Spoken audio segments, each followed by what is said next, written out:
할렐루야. 할렐루야. 2015년도 첫 번째 맞이하는 주일, 첫 단추를 잘 꿰신 주님의 교회 모든 성도님들, 한 해 동안도 예배에 시험 들지 아니하고 전부 다 믿음으로 승리하는 복된 한 해가 되시기를 주님의 이름으로 축원합니다.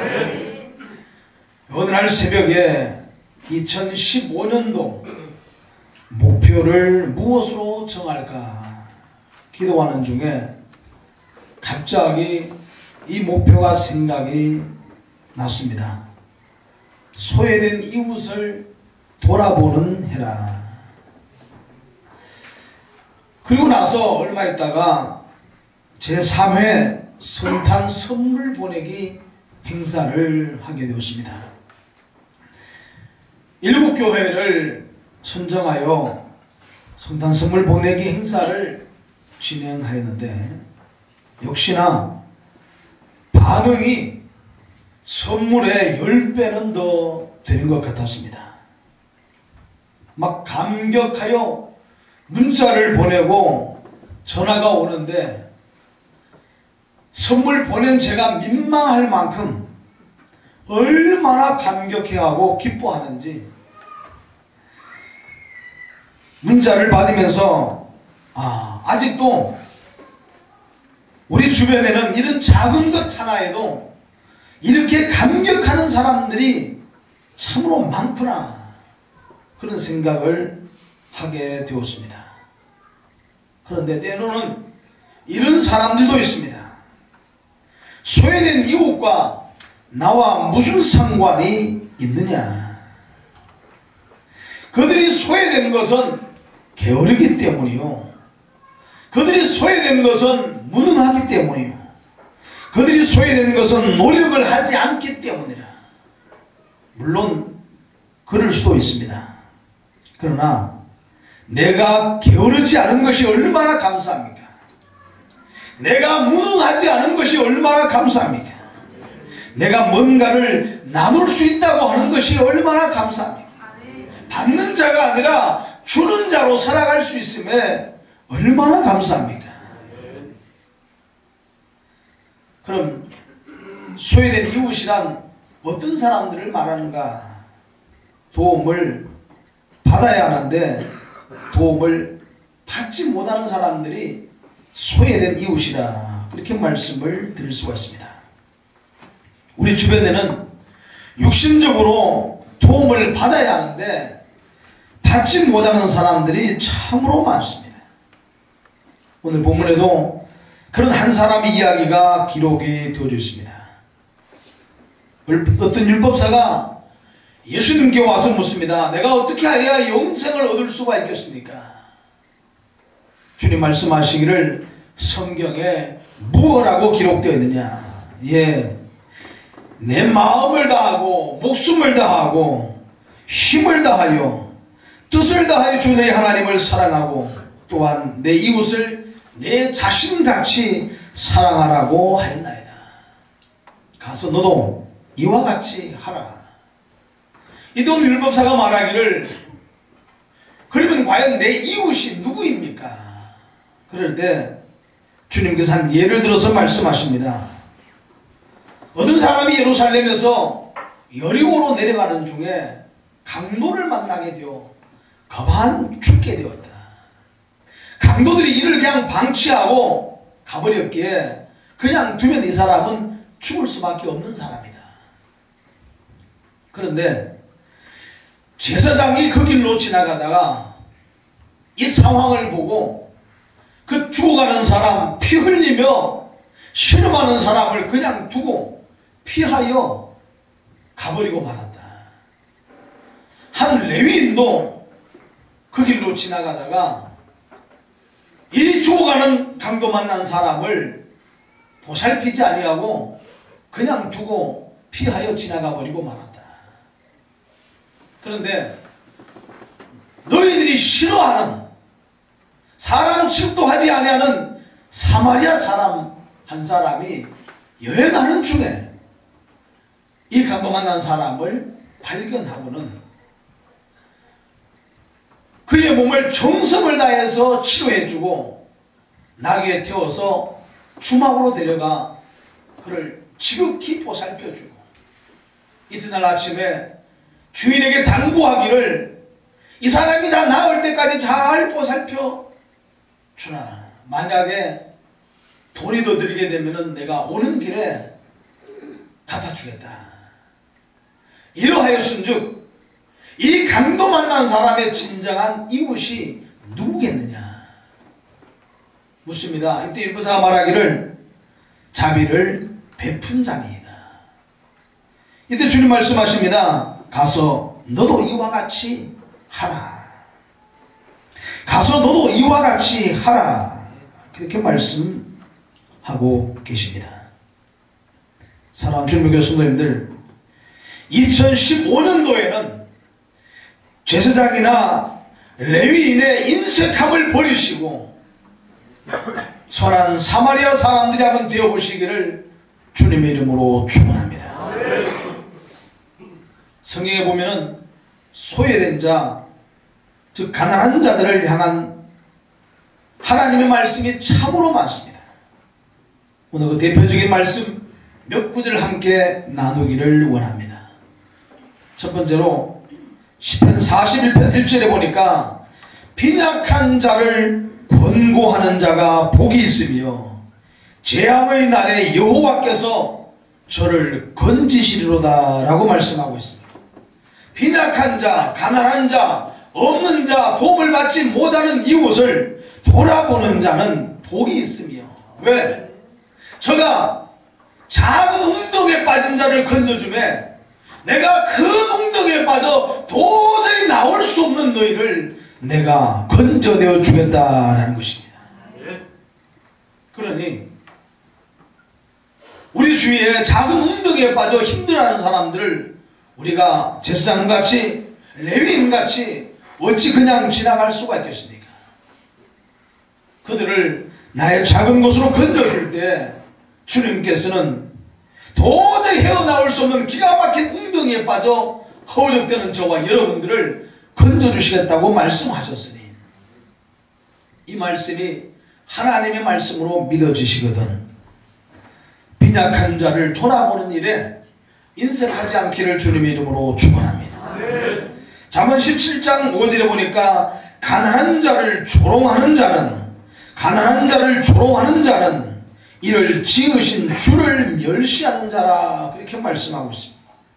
없는 자, 헐벗은 자, 소외된 자를 조롱하는 자, 멸시하는 자, 비난하는 자, 이는 곧 그를 지으신, 그 가난한 자를 지으신 여호와 하나님을 멸시하는 것이라 그렇게 말씀하고 있습니다.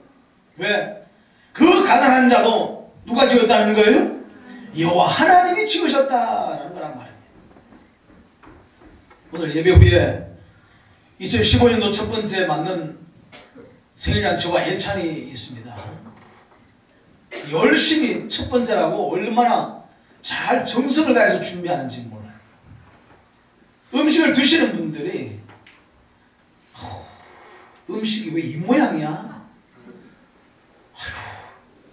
왜 이렇게 맛이 없어? 권사님들이 해놔놓고는 이렇게 비난하게 되면은 음식을 비난하는 거예요? 만든 권사님들을 비난하는 거예요? 권사님들을 비난하는 거란 말이에요. 음식을 비난하는 것이 아니라라는 거란 말이에요. 알고나 좀 비난하시기 바랍니다. 하나님이 지으신 사람을 비난하고 조롱하는 사람은 사람을 조롱하는 것이 아니라 그 사람을 지으신 여호와 하나님을 조롱하는 것이요 비난하는 것이라. 그러니 함부로 입을 열어서 나보다 좀 못하다고 해서 어렵다고 해서 가난하다고 해서 비난하고 조롱하고 비웃지 않기를 주님의 이름으로 간절히 부탁을 드립니다. 세 번째로 잠언 19장 17절에 보니까 가난한 자를 불쌍히 여기는 것은 여호와께 꾸이는 것이니 그 선행을 갚아주시리라 라고 말씀하고 있습니다. 가난한 자가 뭔가 도움이 필요하여 내가 그에게 도움을 주게 되면은 이것은 주고 끝나는 것이 아니라 여호와 하나님 앞에 빌려드리는 것이다. 따라서 우주 만물을 창조하시고 모든 것에 넉넉하신 하나님께서 반드시 갚아주실 것이라 그렇게 말씀하고 있습니다. 누구 말씀이라고요? 누구 말씀이라고요? 하나님의 말씀입니다. 인정 못하시는 분은 끝까지 입을 다물고 있는데 사람의 말로 듣지 아니하고 하나님의 말씀으로 받으시기를 주님의 이름으로 축원합니다. 여호와 하나님께서 말씀하시기를 나에게 빌려주는 것이다. 그러니 내가 갚아주겠다. 바로 보증을 쓰는 것과 같은 것이라. 저 사람이 갚지 못하게 되면은 내가 대신 갚아주겠다. 그래서 보증 쓴 것 아닙니까? 사람은 보증 쓰고 낭패 보는 일들이 많습니다만은 우리 하나님께서는 낭패 보실 일이 없는 것은 우주 만물의 주인이 여호와 하나님이시기 때문인 줄로 믿으시기 바랍니다. 잠언 28장 27절에 가난한 자를 구제하는 자는 궁핍하지 아니하려니와 가난한 자를 구제하는 자는 궁핍하지 아니하려니와 못 본 채 하는 자에게는 저주가 많으리라. 그렇게 말씀하고 있습니다. 못 본 채 하는 자에게는 뭐가 많다는 거예요? 저주가 많으리라. 그러니 가난한 자를 향해서 못 본 채, 못 들은 채 하지 마시고 내게 있는 작은 것을 함께 나눔으로 말미암아 하나님의 저주가 내게서 떠나가게 하시기를 주님의 이름으로 축원합니다. 할렐루야. 마태복음 19장 21절에 보니까 어떤 부자 청년이 예수님께 와서 어떻게 하여 영생을 얻을 수 있습니까? 라고 묻습니다. 이때 주님께서 마지막에 말씀하시기를 가서 내 소유를 다 팔아 가난한 자들에게 나누어 주어라. 그리하면 하늘에서 보화가 내게 있으리라. 그리고 와서 나를 쫓으라. 그렇게 말씀하고 있습니다. 내 소유를 팔아 가난한 자들에게 나누어 주라라는 겁니다. 하필이면은 가난한 자들에게 주님의 관심은 가난한 자들에게 있더라라는 것입니다. 따라서 그들을 너희가 돌보아라. 너희가 돌보라. 따라서 하나님이 나에게 물질을 주신 것은 그런 가난한 자를 돌보라고 나에게 주신 것인즉 우리에게 돌보라고 나누어 주라고 말씀하시는 겁니다. 근데 그 측면이 어떻겠습니까? 재물이 많은 고로 근심하고 돌아갔다라고 말씀하고 있습니다. 하나님의 말씀을 거역하고 재물을 움켜잡고 예수님 곁을 떠나가 버리고 말았다는 것입니다. 교회 안에서 돈 얘기하게 되면은 시험 든다고 말을 합니다. 왜 돈 얘기한다고 시험에 드는지 몰라요.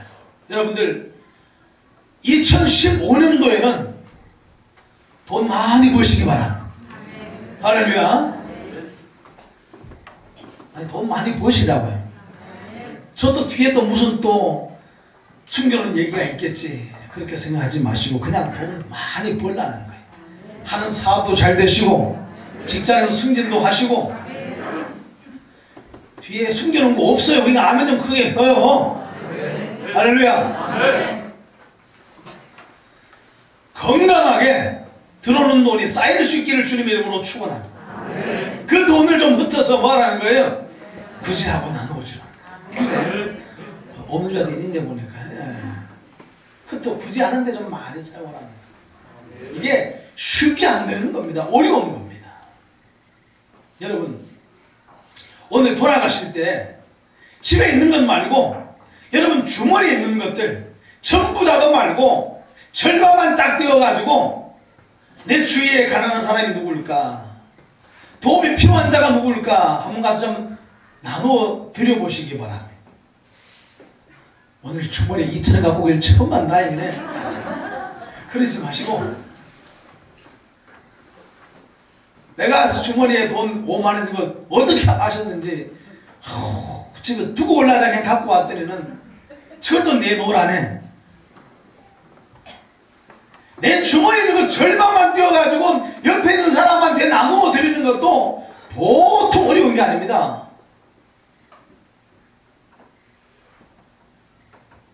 그러나 주님께서는 우리에게 이것을 명령하고 계시는 겁니다. 누가복음 19장 8절 이하에 예수님이 복나무 위에 올라간 누굴 불렀어요? 삭개오를 불러서 오늘 내가 내 집에 유하여야겠다. 그리고 삭개오의 집에 가셨습니다.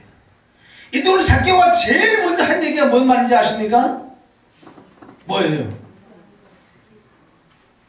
그러니까 여러분들은 그러니까 장로님 뭐라고요? 네. 예. 그렇게 하시기 바랍니다. 예. 내 재산의 절반을 떼어서 가난한 자들에게 나누어 주고 네 것을 토색한 것이 있으면 내가 4배로 갚겠나이다. 뒤에 말은 그냥 두고 제일 먼저 삭개오가 한 말이 뭐예요? 내 재산을 떼어서 절반을 떼어서 가난한 자들에게 나누어 주겠다. 왜 그럴까요? 예수님이 가장 기뻐하시는 일이 바로 이거기 때문에 가난한 자를 도와주는 것이 예수님이 가장 기뻐하시는 일이기 때문에 우리 집에 들어온 그 예수님을 가장 기쁘시게 하기 위해서 삭개오는 단 한 푼도 남에게 주기 싫어했던 삭개오가 재산의 절반을 떼어서 가난한 자들에게 나누어 주겠다는 거예요. 예수님이 우리 집에 들어오는 것이 얼마나 감사하고 얼마나 기쁘고 얼마나 행복한지 재산을 전부 다 흩어 나누어 주겠다는 거란 말이에요. 삭개오만도 못한 주님을 우리가 혹여 숨기고 있는 것은 아닙니까? 삭개오의 그 감격과 기쁨이 오늘 저와 여러분들과 함께 하시기를 주님의 이름으로 축원합니다. 우리 가정에 주님 임하시옵소서 말씀하지 말고 내게 있는 것을 흩어 구제하는 자가 좀 되셔서 주님이 우리 가정에 들어오시는 것이 부담스럽지 아니하도록 오늘 저와 여러분들 하나님의 말씀을 진실로 하나님 말씀으로 받으시고 행하는 자 되시기를 주님의 이름으로 축원합니다. 결론적으로 에베소 4장 28절에 이렇게 말씀하고 있습니다. 잘 들어보시기 바랍니다. 도적질하는 자는 다시 도적질하지 말고 돌이켜 빈궁한 자에게 구제할 것이 있기 위하여 제 손으로 수고하여 선한 일을 하라. 그렇게 말씀하고 있습니다. 열심히 일해서 돈을 버는 이유가 어디 있다는 거예요? 가난한 자들에게 구제하기 위해서. 내가 돈을 버는 이유가 가난한 자들을 향해서 구제하기 위해서. 열심히 제 손으로 일해 수고해서 돈을 벌라는 겁니다. 아니 내가 수고해서 내가 버렸으면 내가 누리고 내가 써야지 왜 자꾸 나눠주라고 합니까? 라고 항변하지 마시고 그것은 천국 가서 주님 앞에 따지시고 주님께서 내가 번 것을 내가 사용하고 내가 누리는데 어떻게 사용하고 어떻게 누리는가? 가난한 자들에게 사용하고 가난한 자들에게 나누어 줌으로 누리라 라는 거란 말이에요. 할렐루야. 베푸는 것보다 더 신나는 것이 없습니다. 베푸는 것보다 더 기쁜 것이 없습니다. 베푸는 것보다 더 감격스럽고 대견한 것이 없습니다. 내가 뭔가를 했다는 뿌듯한 자부심이 어디 있는가? 작은 것을 나누어주고 섬겼을 때 찾아오는 기쁨이라고 하는 것은 얼마나 큰지 몰라요. 이런 기쁨에 이런 감격의 주인공들이 되시기를 주님의 이름으로 축원합니다. 지난 철야 예배 시간에 말씀을 드렸습니다마는 하나님을 섬기는 저와 여러분들에게 필요한 것은 하나님의 말씀입니다. 그러나 불신자들에게 필요한 것은 사랑이라는 것입니다. 불신자들에게는 하나님의 말씀이 필요한 것이 아닙니다. 먼저 그들에게는 사랑이 필요한 거예요. 주님의 사랑을 그들에게 나타내 보여주는 겁니다. 따라서 믿지 않는 남편에게 믿지 않는 아내에게 하나님 말씀을 가지고 막 열매를 토해봐야 짜증만 납니다. 오히려 더 화만 냅니다. 그것 하기 전에 먼저 베풀고 섬기고 사랑하고 이런데 인색하지 않기를 주님 이름으로 축원합니다. 그런데 도움을 좀 베풀자 그렇게 말하면 이유 없이 철벽 수비를 딱 하는 사람이 있습니다. 아니 철벽 수비를 해버립니다. 그래서 무엇라고 핑계를 대면서 자기를 방어하는가 하면은 도와줄 필요가 없다고 말해요. 왜 필요가 없다고 말하는가 보니까 도와줘도 고마워하지도 않는다는 거. 도와주는 경험도 없으면서 알기는 얼마나 기가 막히게 잘 아는지 몰라요. 도와줘 봐야 고마워하지도 않는다는 거예요. 주님 말씀하시기를 주라 그리하면 돌려줄 것이니 곧 후이되어 누르고 흔들어 너희에게 안겨주리라 그렇게 말씀하고 있습니다. 이 말씀 속에는 심오한 진리가 담겨 있습니다. 주님께서는 저와 여러분들에게 막 더해주고 싶은 것. 왜? 우리 이 땅에 사명자로 파송하였기 때문에 우리에게 필요한 것들을 더해주시는 원하시.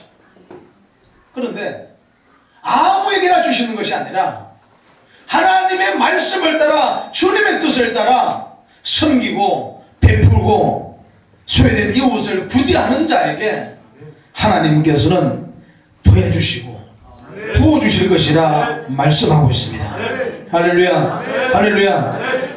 그러므로 하나님께 받은 자는 하나님의 뜻대로 사용할 줄 아는 지혜가 있어야 할 줄로 믿습니다.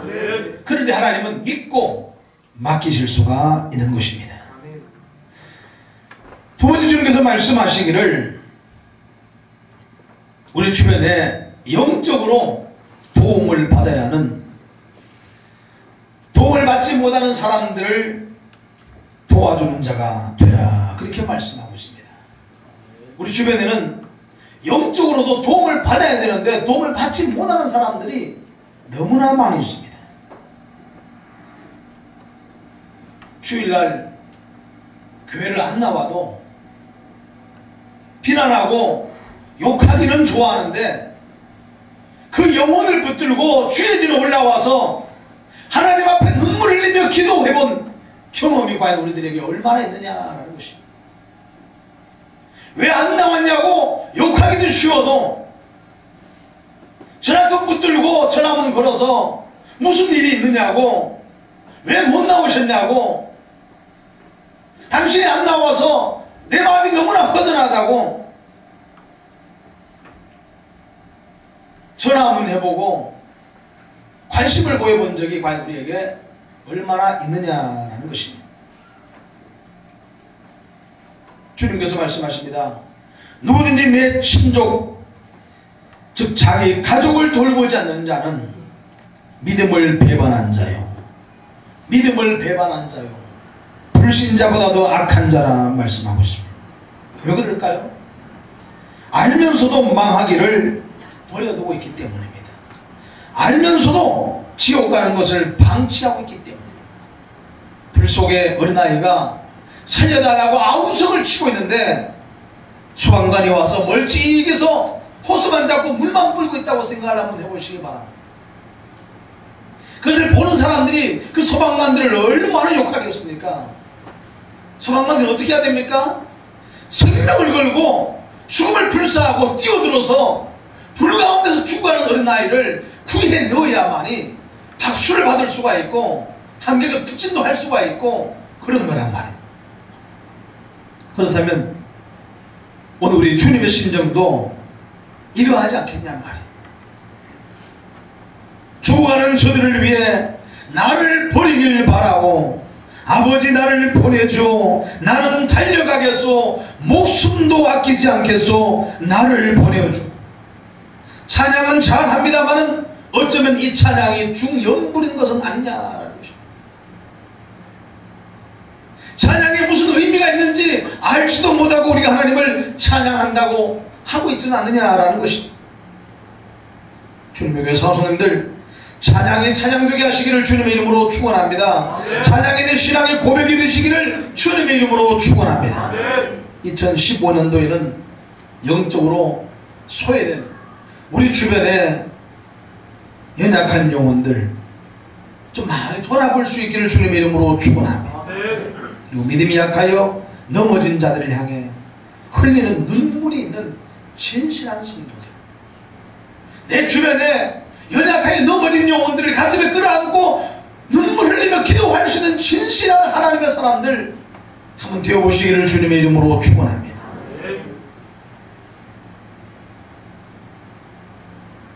우리는 믿음이 없는 사람들, 교회를 왔다 갔다 하는 사람들을 향해서 저 집사는 왜 저런지 몰라, 왜 들쑥날쑥 하는지 몰라, 집사 자격도 없는 사람이야. 죄송합니다만은 그렇게 말하는 그 집사님이 집사 자격이 없고, 그렇게 말하는 그 권사님이 권사 자격이 없는 사람인 것입니다. 하나님께서 나에게 직분을 주시면 그런 자들을 위해 눈물 흘리고 기도하라고, 나에게 집사의 직분, 권사의 직분, 장로의 직분을 허락해 주신 줄로 믿습니다. 권사라는 말의 의미가 뭔가 하면 돌아보고 권면하는 자라 그 말입니다. 그렇다면 성도들을 좀 돌아보시기 바랍니다. 권사님들 좀 돌아보시고 위로하시고 잘 권면하여 그들의 신앙을 세워나갈 수 있기를 주님의 이름으로 축원합니다. 이렇게 말하면 꼭 이런 권사님들이 있어요. 에휴, 나는 권사 자격도 없는 사람이야. 권사 딱지, 직분도 아니에요. 권사 딱지 떼버려야지. 부정적인 말로 하나님 말씀을 좀 받지 마시고 긍정적인 사고와 생각들로 하나님 말씀을 잘 받으셔서, 아, 권사란 이런 일을 하는 사람이구나. 그렇다면 2015년도 권사의 직분 제대로 한번 수행해 봐야지. 할렐루야. 할렐루야. 2015년도 집사의 직분 한번 제대로 한번 수행해 봐야지. 할렐루야. 따라서 내 주위에 소외된 성도들 주님의 심정으로 돌아보시고 새벽을 깨우고 눈물로 기도하는 하나님의 사람들이 되셔서 2015년도 소외된 이웃을 돌아보는 해가 멋쩍지 아니하는 저와 여러분의 신앙생활 되시기를 주님의 이름으로 축원합니다. 기도하겠습니다. 2015년도 내가 어떻게 소외된 이웃들을 돌아볼 수 있을까? 하나님이 나에게 주신 것이 무엇일까? 무엇으로 돌아보게 하기를 원하실까? 이 시간 우리가 생각하시면서 하나님, 나의 가진 것으로 내 주위에 소외된 이웃들을 돌아보고 섬기기를 원합니다. 이 귀한 마음을 갖고 우리 아버지 앞에 나가지 시간 통성으로 기도하겠습니다.